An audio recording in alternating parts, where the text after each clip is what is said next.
कमाल यह है कि पहली दावत तौहीद हुई, कुरान ने कहा वंजिर अशीरतकल अक़रबीन, 40 क़राबतदारों को बुलाइए और उनको डराइए।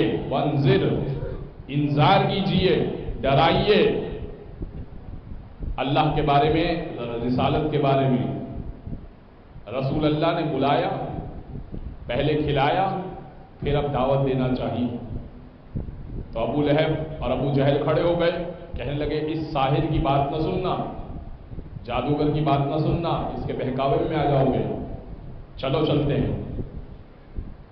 अच्छा भाई, दावत तौहीद है, दावत तौहीद है तो कहां होनी चाहिए थी?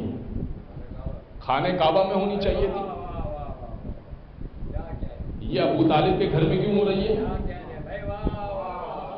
भाई दावत तौहीद तो खाने काबा में अच्छी लगती है, ये हजरत अबू तालिब के घर में क्यों हो रही है? खाने काबा में रखे हुए थे 360 बुत, और बुतों के सामने दावत तौहीद अच्छी नहीं लगेगी। मालूम हुआ कि रहमान के घर में बुत तो थे, इमरान के घर में कोई बुत नहीं था।